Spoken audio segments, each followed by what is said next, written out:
Hello దోస్తులు, అందరు ఎట్లున్నారు? మస్తున్నారా? నేను కూడా మస్తున్నా, మీరు కూడా మస్తున్నారా అని అనుకుంటున్నా. నేనైతే మళ్ళీ ఒక మంచి వీడియోతోనైతే మీ ముందుకు వచ్చేసిన. ఆ వీడియో ఏంటిదో తొందరగా చూసేద్దాం.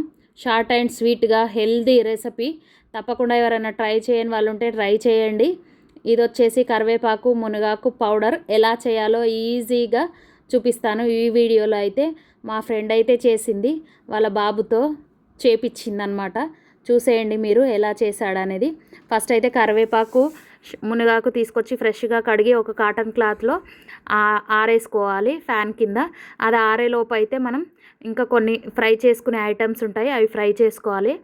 అవి వచ్చేసి నువ్వులు, ఇంకా అవిసె గింజలు.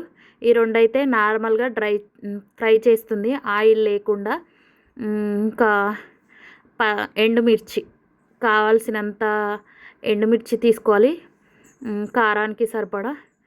అవి ఫ్రై చేసుకొని పక్కన పెట్టుకున్న తర్వాత కొంచెం ఆయిల్ వేసి శనగపప్పు, మినప్పప్పు, ధనియాలు, జీలకర్ర ఇవైతే ఫ్రై చేస్తుంది.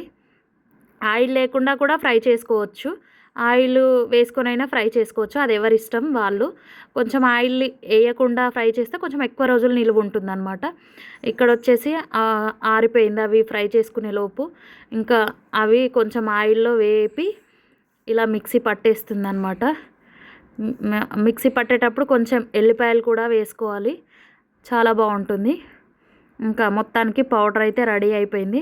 కొంచెం పుల్లగా ఉండాలి అంటే కొంచెం చింతపండు వేసుకోవాలన్నమాట ఇందులో మిక్సీ పట్టేటప్పుడు, కానీ మా ఫ్రెండ్ అయితే వేయలేదు.